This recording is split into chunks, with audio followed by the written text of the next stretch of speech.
Marie voit les cartes tourner, guidée par sa férocité. Chaque signe est une clé, un avenir à dénouer. Sous les astres elle danse, la magie lui donne chance. Entre les lignes du destin, elle lit ce qui nous attend. Marie déploie ses ailes, avec Rosie tout est clair.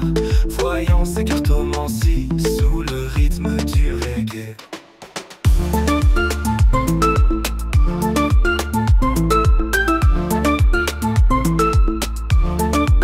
Les cartes parlent à Marie, Rosie chuchote à son oreille. Un message venu de l'infini, chaque tirage est une merveille. Sous les vibrations du rythme, elle dévoile nos secrets. Marie et Rosie en parfaite symbiose, guidées par la lumière des étoiles. Marie déploie ses ailes, avec Rosie tout est clair. Voyant ses cartomancies, sous le rythme du reggae. Bonjour à tous, c'est Marie, j'espère que vous allez bien et que vous avez passé une bonne journée. Je dis ça parce que à l'heure où je fais la vidéo, il est 20 h. Et oui, j'ai bossé cet après-midi puisque ma journée s'est terminée de bonne heure aujourd'hui. Et donc je me suis dit, ça y est, je pète un peu plus la forme, donc on va finir la maison des épées, hein, parce que ça fait un petit moment et je me suis dit, ils vont finir par se dire, elle a commencé un truc, elle le finit pas. Eh bien si, je le finis, je le finirai, voilà. Sauf qu'il me fallait un peu plus de temps parce que les énergies étaient assez basses ces derniers temps avec le Covid et la crève. Mais maintenant, tout va bien. Il faut bien que ça finisse par passer quand même. Donc, j'espère que toutes celles qui ont été malades dans ces périodes-là et tout, vont beaucoup mieux, hein, voilà. Et puis, eh bien, là, on va commencer. Donc, c'était la suite de la maison des épées. C'est en gros ma maison préférée et j'ai beaucoup aimé sa façon, comment dire, son approche envers cette maison qui ressemble à la mienne, hein. Donc on est sur le tarot Fyodor Pavlov que je travaille en toute détente, hein, que je traduis en toute détente. Et que j'aime beaucoup faire. La traduction est vraiment superbe. À faire. Voilà, superbe. Bah oui, c'est obligé que ce soit superbe. Mais elle est bien à faire, en fait. Et en parlant de traduction, avant de commencer, je tiens à remercier Hugues et Hugues de la chaîne Saint-Cide, hein, si tu passes par là au cas, et puis Sophie, les murmures de Sophie, qui Hugues déjà m'avait proposé de m'avoir la traduction du Mariel Tarot et du coup c'est Sophie qui l'a demandé à Hugues. Hugues lui a envoyé et Sophie me l'a envoyé parce que je n'arrivais pas à joindre Hugues. Et donc un grand merci du coup à tous les deux. Je suis vraiment contente, je vais pouvoir le bosser, ce petit tarot qui m'a l'air plutôt sympa. Je pense que ça va être celui que je vais bosser après. Ou ça dépend. Ça dépend parce que j'ai reçu des petites choses là plutôt sympas. Bon, on va voir, on va voir. Alors, donc nous sommes à la maison des épées. Cette maison d'épée, hein, qui est très mentale, hein, évidemment. On est sur les agissements suite au mental et aux émotions, hein. sans les épées, en fait, quelque part, on n'agit pas sur les autres, on n'agit pas sur l'action, on n'agit pas sur les sentiments et les émotions, et on n'agit pas sur tout ce qui est création matérielle, les choses comme ça. Donc, ce mental, il est primordial, on en a vraiment besoin pour agir sur les trois autres sens, hein, les trois autres maisons.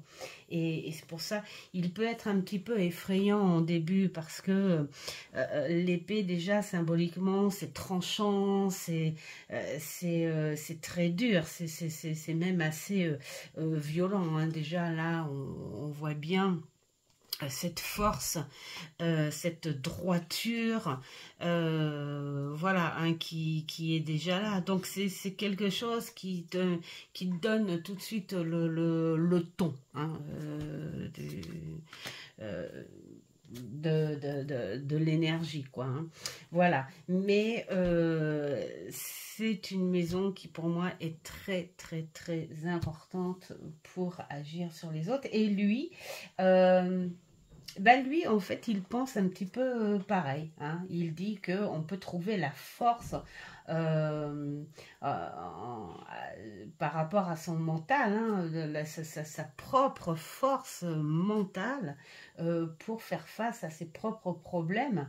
Et puis, cette force mentale aussi qui t'apprend à grandir, qui t'apprend à voir les choses, oui, soit à contrôler ce que tu ne peux pas contrôler, enfin voilà, à rectifier des choses.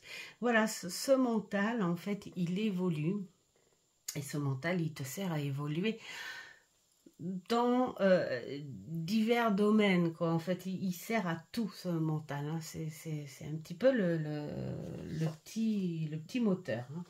Voilà. Alors, l'as d'épée. Voilà. La main qui tient l'épée. On va dire avec beaucoup de puissance, hein. On voit ce soleil vraiment sur des énergies très très puissantes. Là, on voit, c'est plus arrondi, c'est plus souple, hein. On sent qu'il y a de l'énergie, mais c'est moins... Vous voyez, c'est moins fort. On voit pas cette musculature de l'avant-bras. Alors après, j'ai envie de dire, c'est peut-être aussi une différence aussi par rapport aux époques, hein. Les époques où l'homme était peut-être pas si ferme. Enfin, on prenait pas, peut-être qu'on prenait plus genre le physique de cette bourgeoiserie, peut-être, hein, je pense, hein, des hommes importants. Donc ces hommes-là, c'était pas des hommes non plus très musclés, tout ça, puisque ça bossait pas physiquement. C'est ce que je m'imagine, en tout cas. Tandis que là, on est parti sur... un physique contemporain, ce physique d'aujourd'hui, ce physique qui représente quand même une espèce de force, de musculature. Il a mis plus en avant, en gros plan, cette force justement, avec cette épée beaucoup plus longue, beaucoup plus large, beaucoup plus lourde, hein. Elle fait beaucoup plus lourde, hein. Et puis là on voit un tout petit peu de nuages, on voit l'horizon, tandis que là on est vraiment sur quelque chose de focus. Vraiment c'est le gros plan. Et ce gros plan qui te dit que on est prêt à frapper. La lame est couronnée de laurier, hein, pour montrer le succès. Et puis ce romarin qui représente la protection. Là c'est pareil. La couronne, c'est marrant parce que ici elle le montre vraiment en hauteur. Donc vraiment pour montrer l'élévation, l'importance de la chose. Et là elle te la montre vraiment bien... bien ancrée dans l'épée. Donc moi, ça me fait l'impression d'être un peu plus puissante. C'est-à-dire que cette couronne qui t'assure le succès, mais le succès bien ancré, hein, bien fait. Donc voilà, ici par contre on a des plantes différentes. Je ne saurais dire laquelle c'est. Je sais pas. Bah, on va dire que c'est la protection aussi, hein, puisque il s'est basé sur le rider.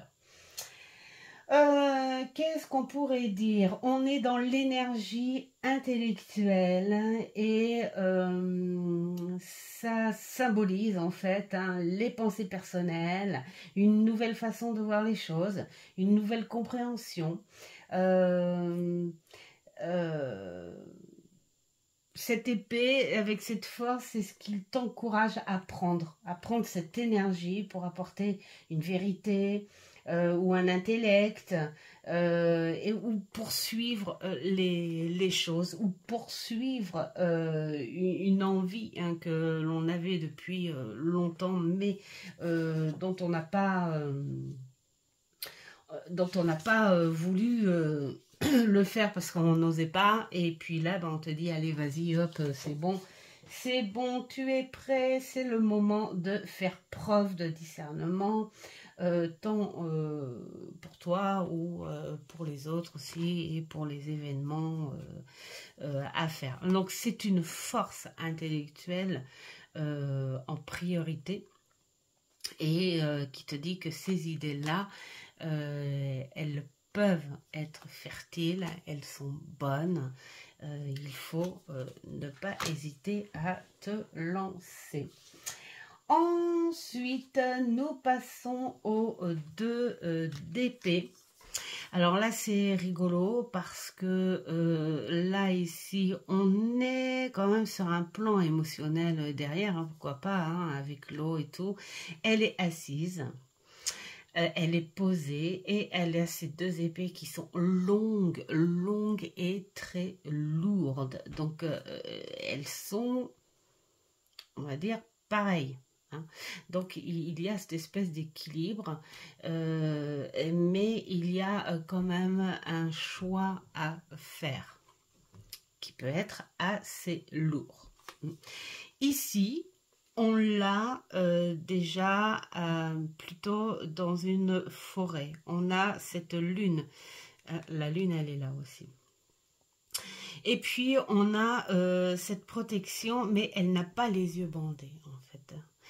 Elle, on a l'impression qu'il a voulu la faire beaucoup plus réactive. C'est-à-dire que on prend pas le temps de défaire le bandeau. De toute façon, ça serait compliqué pour elle puisqu'elle a cette lourde responsabilité dans les deux mains. Donc voilà, lui, il a voulu montrer que elle n'a pas de bandeau, mais elle se cache les yeux, évidemment, pour respecter le Rider-Waite-Smith. Mais il l'a faite de façon plus réactive. C'est-à-dire que d'un moment à l'autre, elle peut ouvrir, se dégager le regard. Et puis, elle a ses épées, en fait, en mouvement, c'est-à-dire bien droite. Comme on dit dans le langage, c'est carré, c'est net, et cette décision peut être prise d'un coup et prendre ses épées pour défense. On sent là, c'est comme si elle lâchait prise, hein, quelque part. Il lui faut du temps, il faut qu'elle lâche prise, il faut qu'elle se pose pour réfléchir à cette décision, hein, à prendre.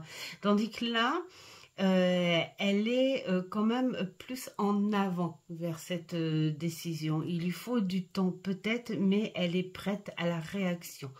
Elle est stable aussi, hein, on la voit bien ancrée, elle est bien stable à ça. Donc là, qu'est-ce qu'il dit? Les yeux cachés, c'est signe de passivité. et ne pas avoir le regard à l'extérieur. C'est-à-dire que, voilà, elle réfléchit au plus profond d'elle. C'est ça, le mental, en fait, quelque part, c'est de ne pas s'occuper d'un visuel extérieur, mais de chercher au plus profond de soi la vérité, en fait, quelque part, analyser, penser sur les petits détails. Et je trouve que le mental est parfait, il est très fort pour ça. Oui, parce que quand on réfléchit comme ça, qu'on a une décision à prendre et qu'on essaye de voir les choses sur un visuel et tout, on peut être perturbé, on peut être influencé. Tandis que là, si on ferme les yeux et qu'on réfléchit intérieurement au moindre petit détail, voilà, le silence intérieur, et on peut mieux réfléchir. Les épées croisées presque bloquées, c'est sa prise de contrôle sur la situation. Donc là, on est sur quelque chose d'équilibré. Là aussi, hein, c'est les mêmes. Celles-ci apparaissent quand même un peu plus lourdes. Hein. C'est comme si les choses étaient plus, comment dire, plus importantes. Hein. Mais enfin, le fait que cette personne soit debout, pied ferme et stable, même immobilisée, représente le contrôle en elle. Hein. Elle peut être en confusion peut-être, mais elle a ce contrôle quand même en elle, ce que je disais, pour réagir à tout moment. Voilà, c'est une carte qui demande à te faire confiance, à faire confiance en cet instinct. Ben, l'instinct, c'est vrai qu'il est en profondeur, il est au fond de toi. Et c'est pour ça que parfois, devant certaines situations, le mieux, ouais, c'est de fermer les yeux, de ne pas avoir de regard influençable en fait, hein, sur la situation, et vraiment de faire confiance en son instinct, en son ressenti mental. Voilà, il faut aller au fond de toi pour trouver quel est le bon choix. Voilà, tout simplement. Alors, la lune, elle n'est pas loin parce qu'elle te dit de plonger dans les profondeurs de tes pensées et puis faire appel à cette intuition. Hein? Voilà, tout simplement. Hop, et nous allons vers le cœur. Alors, le cœur.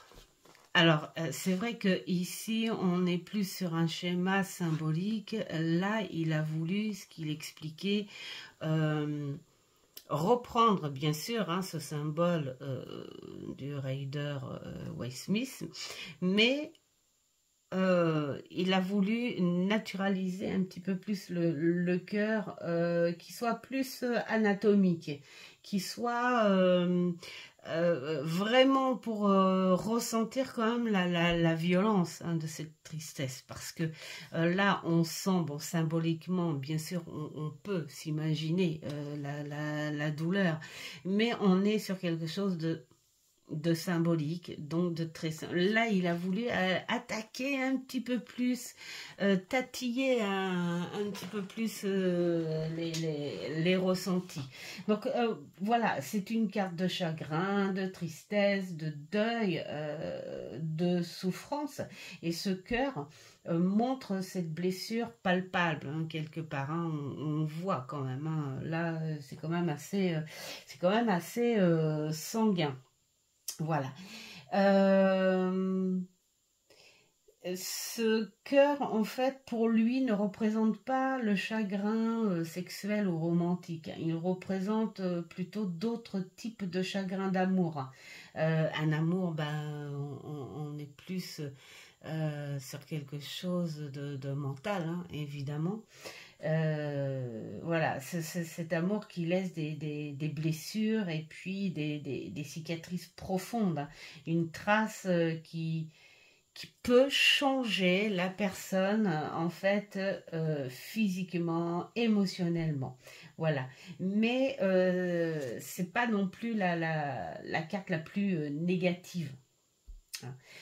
Parce que on peut t'indiquer que malgré ce parcours douloureux, il y a d'autres chemins à prendre, hein. Il y a toujours des leçons à prendre, bien sûr, à chaque événement que l'on a, bien sûr, et essayer de s'en sortir au mieux, hein. Cette carte nous dit tout simplement qu'il faut traverser ces moments et prendre le temps de laisser la leçon s'imprégner. Voilà, tout simplement. Même si elle est... Enfin, tout simplement. C'est ma façon de parler, attention, hein.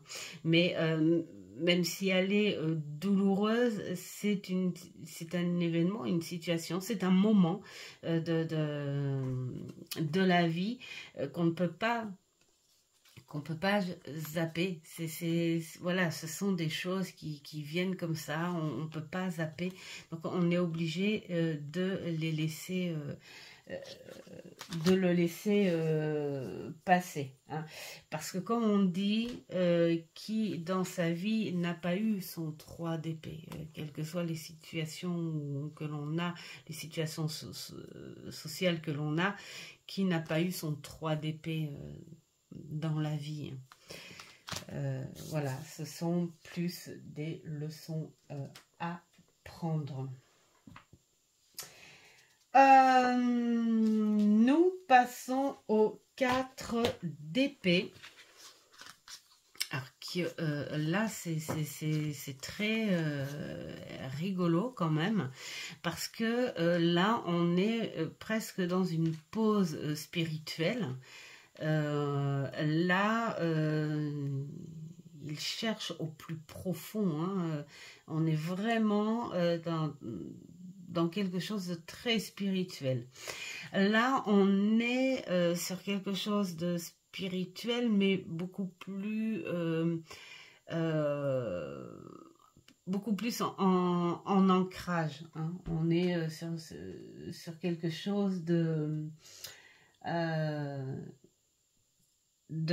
mental, hein, aussi. De toute façon, bon, voilà, ce sont les épées, mais un peu plus dans la réalité des choses, hein.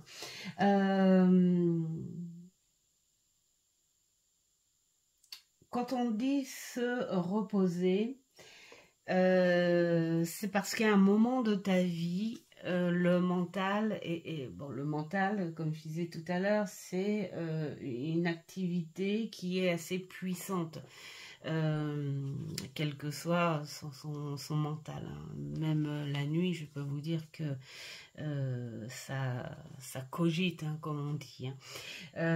Et parfois, eh bien, c'est épuisant. On a besoin d'un refuge pour faire une pause.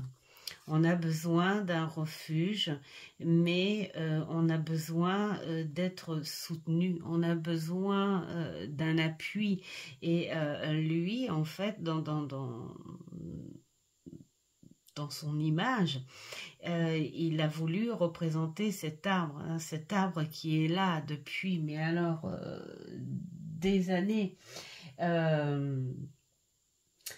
Et cet arbre qui pourrait lui dire, tu sais, beaucoup sont venus se reposer contre moi, et avoir cette confiance, d'avoir le dos posé sur quelque chose de solide, de ferme et de protecteur. Et enfin, tu peux dormir un peu. Enfin, tu peux poser, tu peux fermer les yeux, tu peux te poser. Bien sûr, tu as toujours une épée dans la main pour pouvoir réagir dès que tu te réveilleras, hein. Tu as et puis ces épées-là qui sont là autour de toi comme une barrière de protection. C'est-à-dire que pendant ta pause, on te dit que tu es protégé, lâche prise, vas-y, soulage-toi, lâche-toi, voilà, et puis détends-toi, détends ces muscles mentaux.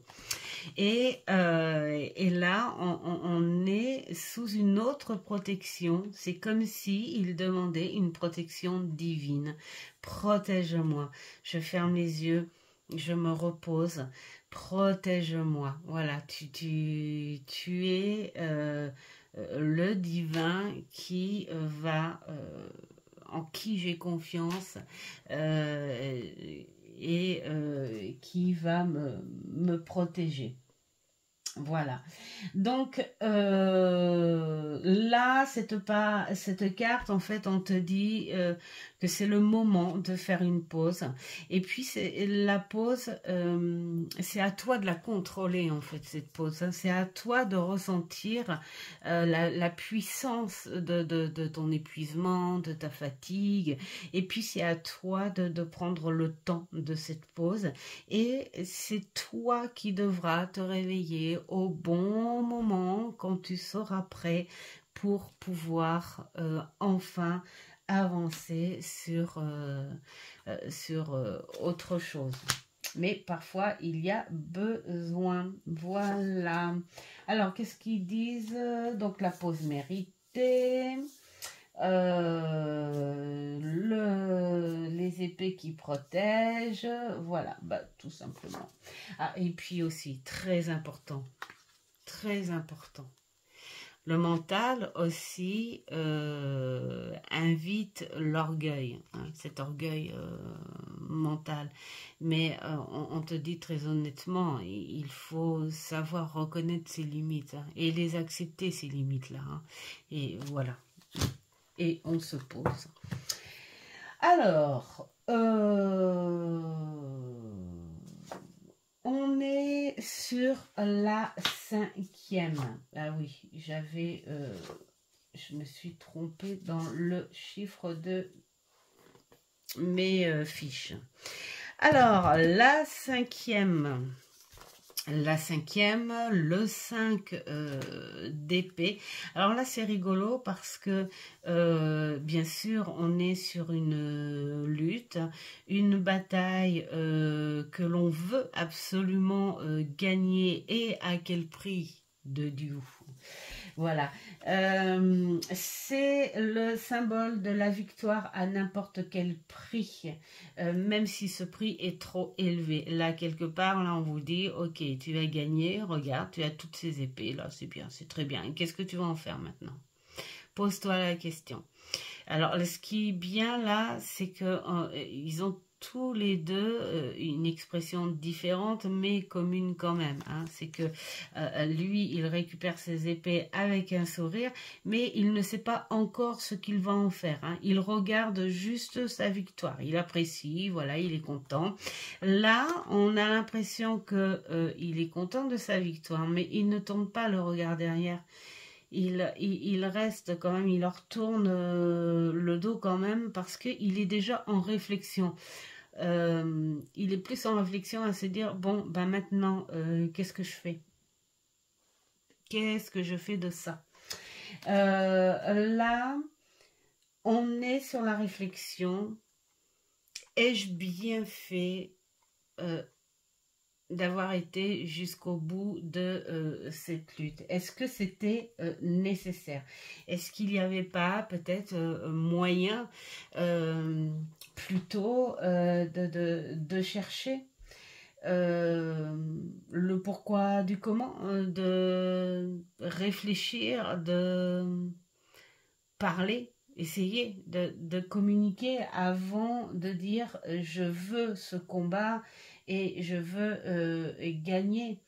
C'est pas grave si au final ça en valait pas la peine. Est-ce que j'ai pas fait ça pour rien, en fait, quelque part? Est-ce que j'ai pas blessé en face? Est-ce que j'ai pas été trop dur en face? Est-ce que la situation en valait le coup? Et qu'est-ce que je fais maintenant de cette victoire? Est-ce que c'est une victoire que finalement n'a pas déçu? C'est peut-être une victoire sans satisfaction. Voilà, là on le voit, c'est voilà. Là on te parle des énergies en fait mentales où on a été plutôt monopolisé par une espèce de fierté, ces énergies qui te disent tu fonces mais tant pis, tu fonces avant de réfléchir et puis tu réfléchis après. Voilà. Alors, soit tu réfléchis après, puis tu reconnais l'erreur qui a été faite en disant j'aurais peut-être dû réfléchir un petit peu plus avant d'en arriver là, parce que c'est une catastrophe. Et même si j'ai gagné au fond, bah, j'ai peut-être pas gagné du coup, justement. Ou si tu as mauvaise foi, bah, tu te dis bah, tant pis, c'est fait. Voilà. Je pense que quelque part après, on te dit d'en prendre toi-même la leçon et puis d'essayer d'être dans ton honnêteté. Va dans ta loyauté, dans ta sagesse et puis essaye de justifier le plus honnêtement cette situation, voilà, qui finalement a tort ou raison là-dedans, c'est se dire plutôt pourquoi on en est arrivé là.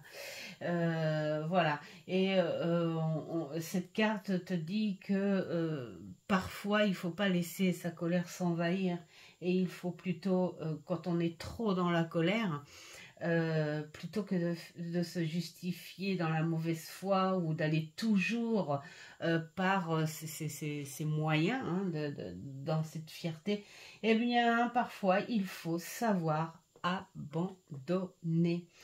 Quand on sait que ce sont des choses qui n'ont pas d'issue et que c'est toxique, bah plutôt abandonner et faire entrer un peu plus de sagesse en soi et de dire ok, ça vaut pas le coup, ça vaut pas le coup du tout. Voilà. Après, c'est en fonction, bien sûr, du contexte, du tirage, tout ça. Alors, le 6 en épée. Alors moi j'adore cette version là évidemment, hein, c'est pour les couleurs, le mouvement et tout. Alors ce que j'aime bien dans le 6 en épée, enfin, même dans ses illustrations en général, il fait beaucoup en gros plan, hein. Il fait beaucoup en gros plan là avec le Rider-Waite-Smith. On voit un peu plus d'horizon, hein, on va dire. Là, on montre quand même qu'il y a un changement, qu'il y a une transition, hein. Cette transition, elle est mentale, mais elle s'accompagne aussi du physique et des émotions. Donc là, c'est comme si les trois choses étaient ensemble.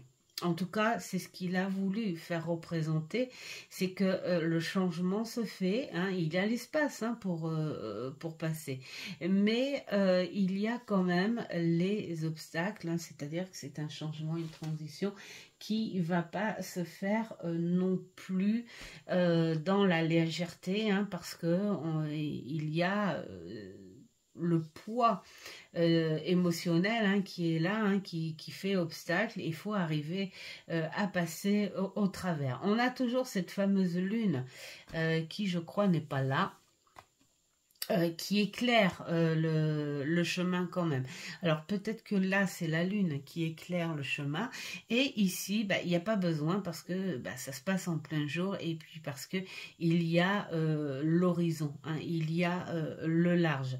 Ici elle est seule.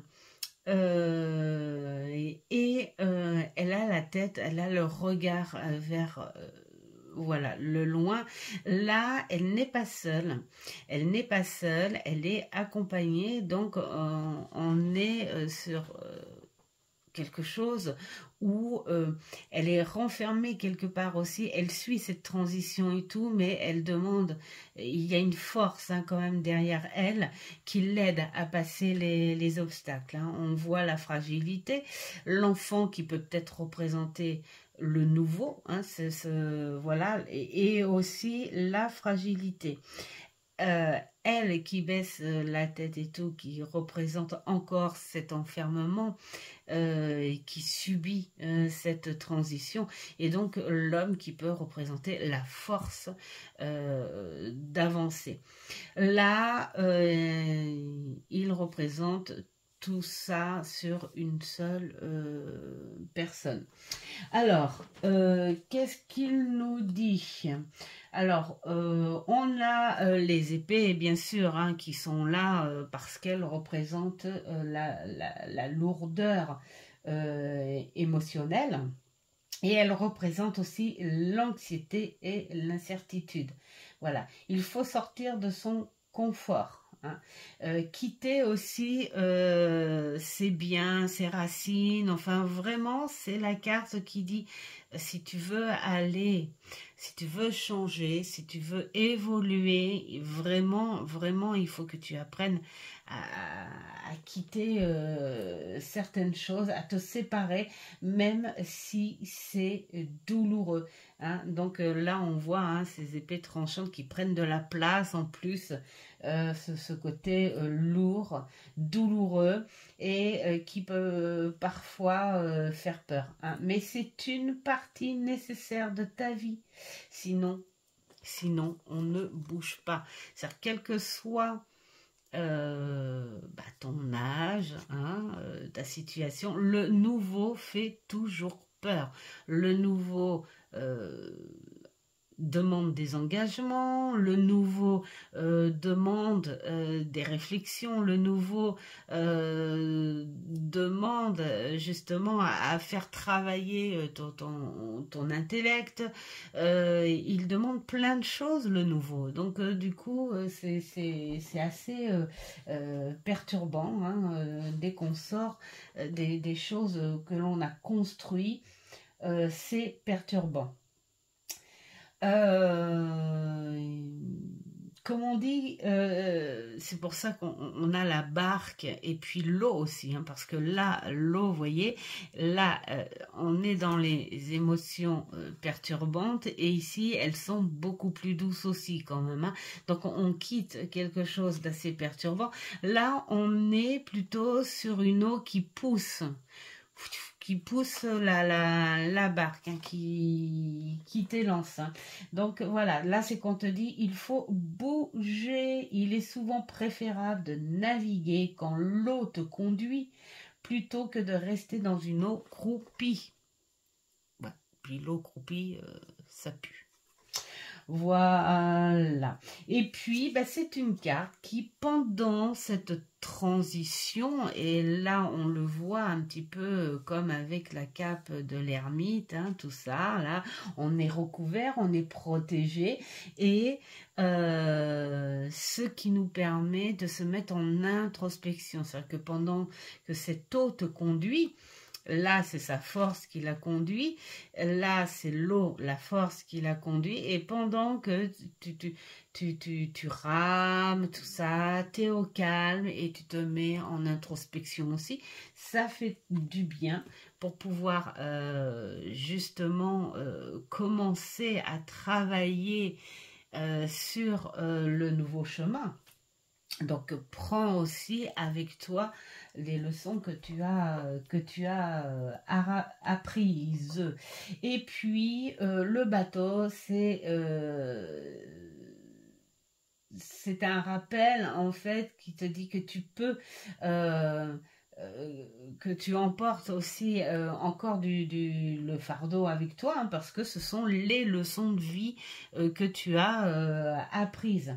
Après, qu'est-ce que tu veux en faire? C'est à toi de voir si en cours de route tu les laisses tomber dans l'eau, ou si tu les gardes, hein, ça représente un petit peu comme le 10 de bâton. Hein. Est-ce que ces bâtons-là, tu les brûles ou est-ce que tu les gardes? Voilà. Mais l'épée est quand même un peu plus tranchante, c'est-à-dire que là, on te dit peut-être que ce sont les épées qui te disent que c'est vraiment des choses à ne pas refaire, à ne pas recopier ou à ne pas retomber dedans. Voilà. Hein. Et puis, on te dit bah, que tu peux t'alléger quand même. Hein. Tu peux t'alléger quand même en cours de route pour arriver à bon port, la barque beaucoup plus légère. Voilà. Donc, le 7 en épée. Alors c'est rigolo parce que lui, il le voyait, et d'ailleurs c'est vrai quand tu le lis finalement, c'est vrai que le 7 en épée, c'est un petit peu le miroir du 5. Hein.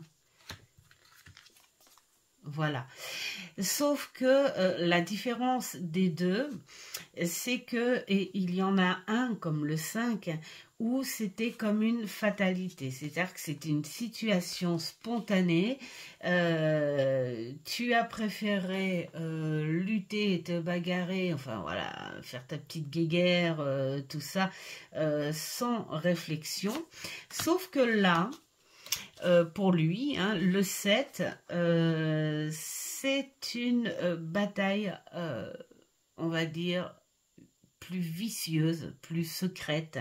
C'est quelque chose qui a été réfléchi intelligemment, hein, bien sûr. Alors après, cette carte, elle est assez vicieuse parce que elle parle mieux quand elle est accompagnée. Il faut aussi se dire que dans un jeu, dans une guidance, le coupable, c'est pas forcément une personne extérieure, une personne de ton entourage ou extérieure autre. Hein. Ça peut être toi aussi. Ça peut être toi et qui soit dans ce mental, dans cette mauvaise foi qui te dit de toute façon je vais la faire cette bataille à ma manière pour aller au but. Hein. Là, on est plus dans une manipulation. Hein. On est dans cette manipulation. Alors après, ça peut être aussi dans la bienveillance, dans la bonne foi aussi. C'est bizarre à dire, mais si. Parfois, pour arriver à quelque chose sur une situation, pour arriver à un résultat, on est obligé d'y aller par la ruse. Et le mental est magnifique hein, pour ça, on sait le faire. On est obligé d'y aller par la manipulation pour arriver à ses fins. Donc, même les personnes les plus en pâte, tout ça, hein, voilà, peuvent, comme on dit, prêcher le faux pour avoir le vrai, hein, mettons, hein, c'est vraiment très grossier la façon dont je le dis, mais c'est un petit peu l'image qu'on a où on passe par la manipulation pour pouvoir arriver à ses fins. Peut-être que il y a des situations où si on n'intervient pas sous une autre manière que ce que l'on peut, que ce que l'on est, cette situation peut s'aggraver. C'est vrai que des fois, on peut le dire aussi. Hein, parfois, pour protéger une personne ou des choses comme ça, on est obligé de mentir. Hein, c'est un petit peu ces situations-là. Après, c'est la carte aussi qui peut être la carte de la trahison. Donc là, c'est pareil. Suivant les situations, on peut arriver à un résultat en se trahissant soi-même. Hein, hein, voilà. Et puis, eh bien aussi, il y a la trahison extérieure qui est là, hein, voilà, hein, c'est un petit peu la carte. Donc là, c'est la carte de défense, de réflexion de soi aussi, hein, de conscience, d'analyse profonde, et puis sur nos influences extérieures aussi, hein, c'est en fonction. Lui, il trouvait cette carte un petit peu bizarre à interpréter, parce que c'est vrai que d'origine, dans le Rider-Waite-Smith, on parle beaucoup, enfin principalement de cette fameuse trahison. Mais après, mentalement, on peut aller plus profondément à se dire je vais être obligé de trahir par rapport à cette situation, de manipuler pour pouvoir arriver à mes fins. Donc voilà, c'est une bataille qui est autre en fait, hein. Elle est calculée, elle est intelligente, voilà, pour arriver à ses fins. Là, peut-être que la fin des choses, soit, suivant le contexte, hein, bien sûr, de la situation, soit on s'aperçoit d'une trahison et que la fin, elle est pas jolie, mais ça peut être aussi un avertissement en disant, est-ce que toi, tu n'exagères pas aussi un peu trop là-dessus? Est-ce que toi, tu es si propre dans cette affaire-là? Enfin, voilà, des choses comme ça. Donc, après, on passe au 8. Alors, le 8 d'épée, vous voyez, là encore, on est sur quelque chose en gros plan et on a toujours cet arbre bien enraciné. Là, on est plutôt, c'est comme si elle était au bord de l'eau, en fait, quelque part, hein. Et puis, elle a son foyer, hein, son soi, hein, qui est vraiment très loin et en hauteur, hein, sur les montagnes. Cet obstacle qu'il y a pour rejoindre ce foyer. Donc, c'est une carte qui parle de circonstances un petit peu plus sombres. Alors c'est rigolo parce que moi je trouve que ces deux-là s'accordent quand même. D'ailleurs, je vais peut-être bien les faire ensemble. C'est comme si c'était une suite, hein. C'est comme si là, moi, j'avais envie de dire, c'est un début. On se sent oppressé, on se sent attaché. On a beau chercher au fond de soi, mais on a cette cage qui t'empêche, hein, cette cage qui t'empêche, voilà. Donc du coup là, on commence par une dépression, par de l'anxiété, par rapport à des circonstances malheureuses ou des influences limitantes, quelque chose qui t'écrase. Ça peut être aussi des personnes aux énergies écrasantes aussi, hein, que tu as, et plus ça va, plus elle t'écrase, et plus ça va, plus elle t'enferme dans une espèce de prison mentale, et qui est très très très dure. Cette carte, en fait, quelque part, elle vous parle. Alors, c'est assez vicieux et c'est pas évident non plus à annoncer, mais bon, après, c'est en fonction du contexte de la personne. Mais soit, ça peut être une personne qui a une mentalité de victime, c'est-à-dire que, au final, elle voit toutes les choses négatives, hein. Toutes les choses sont négatives. Et puis, quelque part, son mental est assez déroutant, en fait, hein. Tout ce que les personnes, toute l'aide qu'on pourrait lui apporter, mettons, elle dira, ah non, je me connais, ça marchera pas. Ah ben non, je me connais, ça marchera pas. Voilà. C'est le seul langage que la personne pourrait avoir. Et puis, en voulant, en fait, quelque part, faire ressortir ce tempérament-là et tout, elle s'enferme, en fait, quelque part, petit à petit, toute seule. Voilà, elle rentre dans cette prison toute seule. Alors, ça peut être conscient, ça peut être inconscient.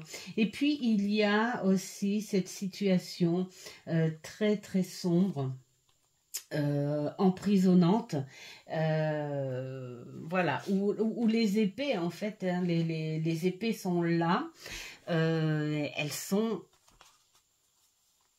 quelque part, là on est en train de te dire, tu sais, tu peux te détacher, et puis les épées ne t'empêcheront pas, hein. Regarde, elles te laissent même une ouverture, et tu peux même en prendre une pour réagir, et puis couper court à tout ça, et puis avancer. Voilà, donc là c'est vraiment... c'est le début, en fait, pour moi, hein, quelque part, hein. C'est le début d'un emprisonnement où tu as ton propre libre arbitre. Soit tu as la force de dire ok, j'y vais, je passe après tout, et puis je prends là cette épée là, je vais la prendre, et puis je vais avancer, et puis voilà, ça me fait pas peur. Ou tu te dis bah non, voilà, je peux pas, en ce moment j'ai pas envie, et puis voilà. Alors ça c'est un petit peu léger, hein, ce que je dis, mais c'est dans les deux sens. C'est-à-dire que la personne qui dit j'ai pas envie parce que voilà, j'ai pas envie, tout simplement, mais il y a aussi cette personne qui commence à sentir cet emprisonnement, mais qui se sent pas assez forte, en fait, à réfléchir en disant mais oui, mais moi si je quitte cette situation et qui m'enferme, mais que finalement j'ai peut-être que ça dans ma vie, et si je change de cette situation, où est-ce que je vais aller, qu'est-ce que je vais faire? Alors on finit par trouver durement, attention, cette prison confortable, en fait. Et je disais que c'était à suivre parce que là, pour suivre cette histoire, on cherche avec le 9 en épée notre refuge. On cherche ce refuge, et puis c'est vrai que dans une maison, enfin, j'ai envie de dire c'est imagé, mais notre refuge, c'est quoi dans la maison? Celui où on aime aller quand on est malade, ce refuge où on aime aller quand on a envie de s'isoler, pour écouter de la musique et pour être bien, voilà. Ce refuge où on aime aller parce qu'on se sent allongé et douillet dans nos draps, c'est notre chambre. Notre chambre est plus ciblée notre lit. Parce que le lit, quand tu es allongé dedans, tu as cette espèce de confort, et tu te couvres. Donc, tu as encore double confort avec ta couette, et puis tu es protégé, tu as chaud, tu es bien. Sauf que quand tu es, on va dire, encombré par cette toxicité des événements, par la peur, par l'anxiété et tout, même le lieu où tu pourrais te sentir protégé, on vient t'embêter. Il y a ce mental qui monopolise et qui vient t'embêter sous des formes cauchemardesques. Voilà, vous voyez, c'est comme ces gens qui arrivent et puis qui qui vous disent j'arrive pas à dormir parce que je suis tout le temps en train de réfléchir, il y a cette situation qui me gêne, et puis j'en réfléchis, et j'en réfléchis, et j'en réfléchis. Et à force d'en réfléchir, ça en devient des cauchemars parce que le mental te fait plus peur qu'autre chose avant d'en réfléchir. Et pour moi, ça fait la suite de ça, c'est-à-dire cet enfermement qui est là et cet enfermement qui devient cauchemardesque parce que tu essayes de te réfugier quelque part sur un lieu qui pourrait être sécurisant, mais qui ne l'est pas tant. Donc, cette carte... on te parle, j'ai mis ma fiche ici, donc on te parle de ce repos, mais où ton inconscience ou ton conscient, même avec ce repos, sont dérangés. Ils sont dérangés par cet enfermement, par cette prison, par ce cauchemar, par tout ce qui ne va pas. Hein. Et pourtant, on vous dit que c'est parce qu'il y a quelque chose qui bloque, qui a commencé à faire son effet. Pour moi, enfin c'est comme ça je le vois, c'est qu'il y a quelque chose qui bloque, et cette chose-là, soit vous en faites un déni consciemment, parce que vous n'avez pas du tout envie d'y réfléchir, mais ça vous fait cauchemarder, soit vous ne l'avez pas encore vu, cette chose-là. Et donc, ça vous pourrira la vie jusqu'à ce que vous n'ayez pas compris la source. Et donc là, on a une suite. Alors là, j'ai beaucoup aimé sa façon de vouloir en parler, parce que pour lui, c'est la carte, bien sûr, la plus sombre, évidemment. C'est la carte la plus sombre et la plus terrible, surtout de par l'image du Rider-Waite-Smith, où la personne est quand même... elle est étalée là, voilà, elle est étalée, elle est plantée, donc elle est vraiment paralysée, elle ne peut plus bouger. On voit ces couleurs rouges sanguines, c'est quand même assez violent. Mais là, ils veulent montrer que ça y est, tu peux pas aller plus bas. Là, ça y est, tu y es en profondeur. Mais de ce côté-là, on a cette sensation que c'est mou, ouais, que c'est mou, que c'est long à pouvoir t'en remettre. Tandis que là, lui, il a voulu changer sensiblement les choses, mais je pense que c'est bon, c'est pour donner aussi de l'encouragement aussi à la personne. En disant d'accord, ok, tu as commencé par t'enfermer, tu es resté dans cette prison-là, ça s'est transformé, ok, en cauchemar, et là tu n'as pas pu t'en sortir. Mais là on te dit, il te reste encore quelque chose. Tu peux encore réagir. Et c'est pour ça qu'il a cette posture, en fait. Le poing dans le sang pour sentir la douleur. Il sait qu'elle est là, cette douleur. Et que cette emprise a été jusqu'au bout. Mais il a quand même ce pied ferme. Ce pied ferme, l'avant-bras sur la cuisse, comme pour se donner de l'élan. Et là, ce visage qui est là et qui réfléchit, qui dit « Ok, il se passe ça. Ok, je souffre. » Mais il prend le temps d'analyser les choses pour pouvoir se relever, mais il a encore la force et l'énergie de se dire que au moment où ce sera bon, au moment où j'aurais finalement accepté et j'aurais trouvé la source de cette chose et que je l'aurais accueillie. Parce que c'est ça le plus dur en fait dans le mental, c'est d'accepter et d'accueillir et de comprendre aussi. Et ensuite de se dire que je vais avoir besoin de temps et de s'octroyer ce temps. De le prendre ce temps parce que de se dire que finalement là cette fois on n'a pas le choix, donc on prend le temps et on se reconstruit et on démarre. Donc voilà, il a mis en fait cette posture là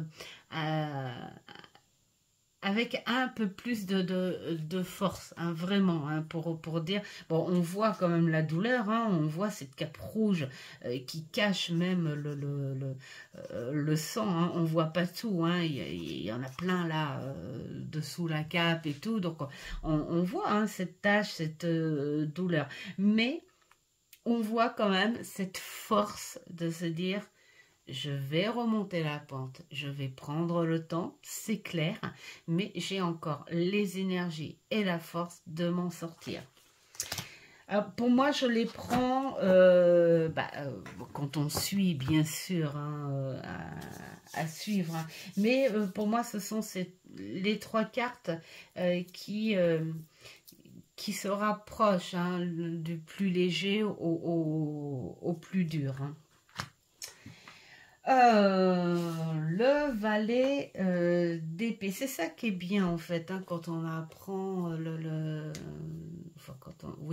quand on travaille sur le tarot et tout, c'est qu'on a tous des regards et des ressentis, c'est ça qui est bien parce que le tarot c'est peut-être des codes à apprendre, des choses, voilà, le travail traditionnel, mais il te permet aussi au fur et à mesure de prendre tes ressentis, de prendre ce que tu es ok ou ce que tu es pas ok ou ce que tu as ton regard dessus. Moi j'ai beaucoup aimé, c'est ma petite parenthèse, hein, la vidéo justement avec Sophie, les murmures de Sophie qu'une abonnée lui a demandé par rapport au personnage de cours et franchement voilà c'est super sympa à écouter le regard des autres, son propre regard, et puis aussi sa façon de comprendre les choses et sa propre façon de vouloir interpréter. J'aime beaucoup. Donc, on était au valet d'épée. Alors là, j'ai remarqué le Rider-Waite-Smith, il est beaucoup encore au bord de la mer. Là, on voit les nuages très épais, mais on voit les oiseaux hein, qui donnent le signe du départ. Ça y est, hein, tu peux commencer, tu peux voler, même s'il y a encore des petites craintes, des petites choses comme ça, ce qui est logique puisque tu es en apprentissage de la vie. Là, on est sur quelque chose, on ressent beaucoup plus. Par contre, sa naïveté et c'est maladresse. Enfin, voilà, il fait un peu plus gamin là-dessus. En revanche, le sien, on sent qu'il a déjà pris des leçons, qu'il a appris des leçons, qu'il est conscient de ce qu'il fait et déjà, il s'est préparé. Son matériel, vous voyez, c'est comme quelqu'un, mettons le guerrier où on voit hein, dans les films, hein, avant de partir, on voit en gros plan où il nettoie ses accessoires, il nettoie son matériel, tout en méditant. Voilà, tout en se préparant mentalement. Et lui, c'est ce qu'il fait. Il se prépare mentalement. Il fait attention à son matériel. On voit les protections qu'il se fait, on voit aussi cette envie qu'il a d'y aller, hein, les manches retroussées, on sent qu'il est prêt à y aller, avec quand même un petit peu de fragilité, hein, mais le vent et les manches retroussées, c'est vraiment le symbole de la vigueur, de l'envie, des énergies quand même, hein. Et il a aussi son... lui, il l'a pas. Lui, il l'a pas, vous voyez. Et lui, il est beaucoup plus naïf quand même, hein. Tandis que là, on a rajouté quand même sa protection, son bouclier, pour se protéger justement des agressions mentales extérieures, hein, puisque c'est un apprenti. Voilà, et donc il a quand même sa fragilité, et puis il tient à se protéger sur ces attaques mentales, hein, du monde extérieur. Là, on dit que cette carte te dit que ton esprit, c'est une arme puissante, hein, mais que tu dois apprivoiser et connaître avant de t'en servir, évidemment. Et tu apprends toute ta vie, de toute façon, hein, j'ai envie de dire. Là, le cavalier, ils sont tous les deux aussi fougueux l'un que l'autre. On est là aussi sur le mouvement, le vent, je bouge. Là aussi, on le voit. Là, il se protège peut-être un petit peu plus, on a l'impression. Mais là, non, hein, c'est j'y vais, je fonce, j'y vais. Peut-être même un petit peu trop d'ardeur. On est un petit peu sur je suis...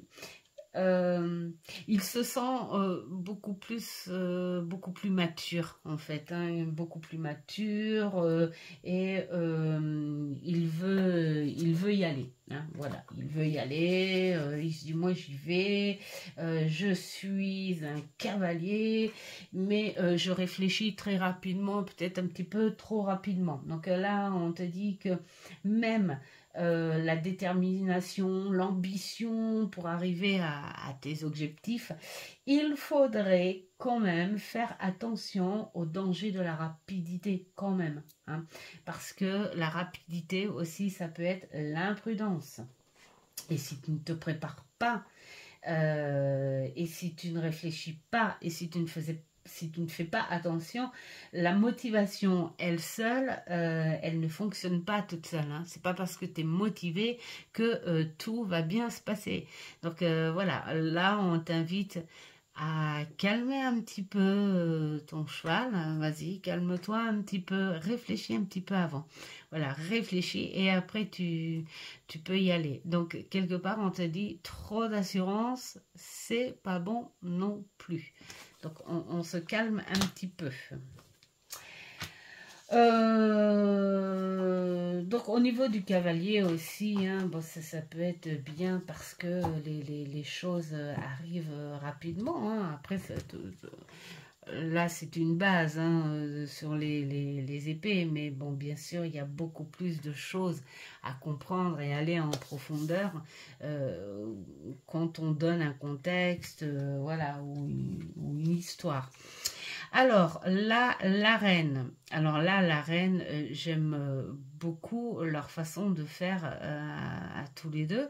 Parce que là, on a quand même le mouvement. On a quand même les symboles de protection. On a ce petit quelque chose un petit peu spirituel aussi.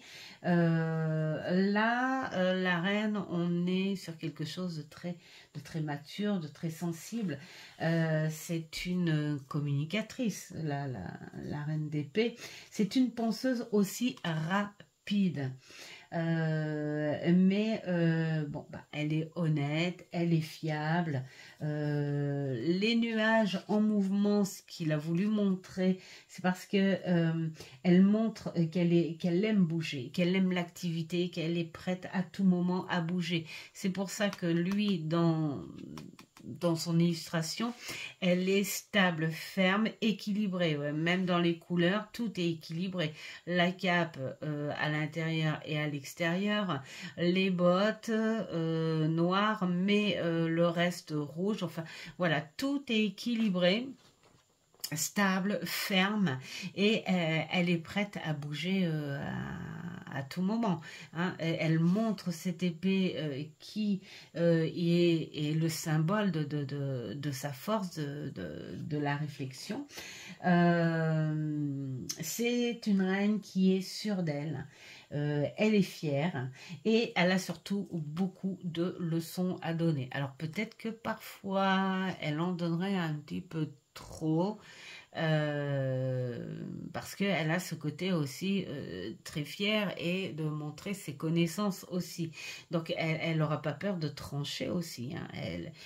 Pour elle, l'équilibre, disons qu'elle a l'art et la manière de montrer comment elle peut juger une personne et gérer une situation de manière équitable. Hein. Bon, ça sera pas sans fierté. Hein. Voilà. Et puis surtout, alors ça j'ai bien aimé dans la traduction où il disait qu'elle n'aimait pas les conneries. Voilà, moi je répète en fonction de sa traduction. C'est une femme d'honneur, c'est une femme de vérité, bon, qui pourrait peut-être un petit peu se la péter aussi, hein, dans certains sens. Hein. Voilà. Et puis cette femme, eh ben, ça peut être vous, enfin ça peut être soi, comme ça peut être quelqu'un d'extérieur. Voilà. Mais elle a une très grande qualité, c'est que elle se sert de ses connaissances à bon escient. Hein. Là, même si dans certaines situations, elle peut être très très dure, même choquante, mais c'est encore dans l'honnêteté. Donc, s'il y a une vérité à dire, eh bien, vérité sera dite. Voilà. En tout cas, c'est une reine qui permet l'évolution. Hein. Voilà, c'est ce que j'avais envie de dire aussi. On n'est pas sur quelqu'un qui est là pour... Non, c'est quand tu rencontres la reine, forcément, tu es sur quelque chose d'évolutif. Le roi, il m'a bien fait rire, en fait, à la description. Pour lui, ça a été un personnage un petit peu particulier. Alors, bon, c'est quelqu'un qui... C'est une clarté mentale. Le roi, c'est la prise de décision. C'est quelqu'un qui est concentré, réfléchi. Voilà, mais qui a un peu plus de compassion peut-être que la reine, je sais pas, avec par contre les prises de décision beaucoup plus fermes, c'est ça qui est rigolo. Et bon, on est un peu comme la reine version monsieur.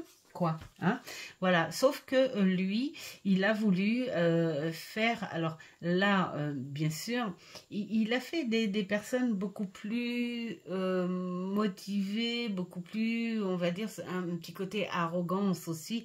Là, on est posé par la sagesse, les expériences faites et tout. On se pose un peu, on lâche prise, on garde cette fermeté, on garde cette supériorité, on garde cette étiquette, mais quelque part on se pose un peu, on lâche prise et puis on montre aussi que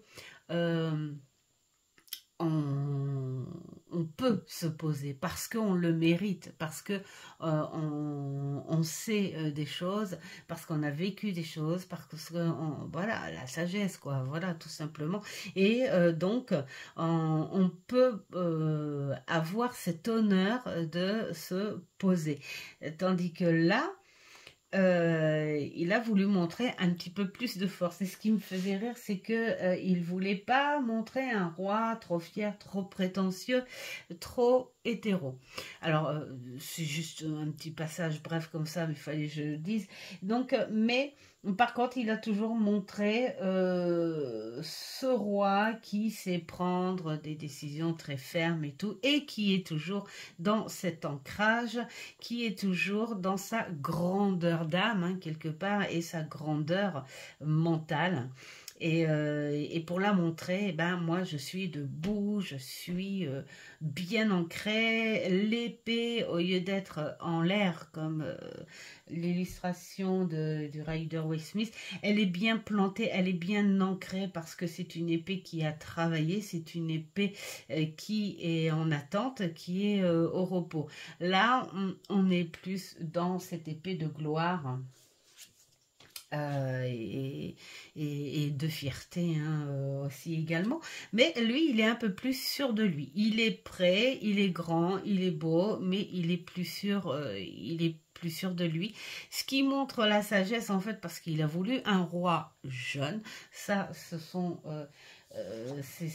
son truc personnel, hein, on va dire, mais avec un trône quand même beaucoup plus ancien et tout derrière, comme voilà, qui représente quand même la sagesse et l'âge, hein, voilà, parce que pour lui, il se dit que bon, c'est pas l'âge qui fait la sagesse non plus, voilà. Et puis, c'est un roi qui doit être un juge impartial, guidé à la fois par son esprit et son cœur. Voilà, il est à la fois l'avocat et le juge. Voilà ce que j'ai traduit des épées que j'adore. Voilà, c'est une maison. Et puis, le fait d'avoir traduit à sa manière, en fait, quelque part, je me suis encore plus approchée de cette maison parce que j'ai retrouvé des choses qui sont finalement très simples, mais tellement logiques et tellement vraies que voilà. C'est comme ça. Voilà, dites-moi ce que vous en pensez. Moi, j'ai été très contente de vous parler des épées. Et puis, nous allons passer au dénier prochainement, la dernière maison. Et puis, voilà. Et puis, j'arrête pas de dire et puis, c'est tout. Voilà, tout simplement. Donc, je vous souhaite plein de bonnes choses. Dites-moi ce que vous en pensez. Bien sûr, j'ai pas fait tout en détail. Bien sûr, j'ai fait à ma manière. Bien sûr que, comme je disais, par rapport à ce que l'on apprend, on a nos façons très perso et nos regards très perso. Et c'est ça qui est génial. Avec les échanges et la passion des cartes. Donc voilà, n'hésitez pas à mettre en commentaire ce que vous en pensez. Et je vous dis plein de bonnes choses. Et un grand merci. J'avais oublié. Un grand merci aux nouveaux abonnés parce que ça a augmenté un petit peu et vraiment grand merci. Un grand merci à celles avec qui on partage toujours, hein, voilà, comme d'habitude. Et puis un grand merci aussi parce que j'ai bien aimé en regardant la vidéo de Aurélia, les chouettes cartes d'Aurine, quand elle disait merci même aux personnes qui passent comme ça sans mettre quoi que ce soit. Voilà, j'ai trouvé ça vraiment trop sympa parce que ben, c'est vrai, ces personnes-là, elles ont peut-être rien mis et tout, mais elles ont regardé le contenu. Donc voilà, un grand merci à ces gens-là aussi. Voilà, bon, cette fois, je vous laisse et je vous dis à une prochaine vidéo. Ciao, ciao.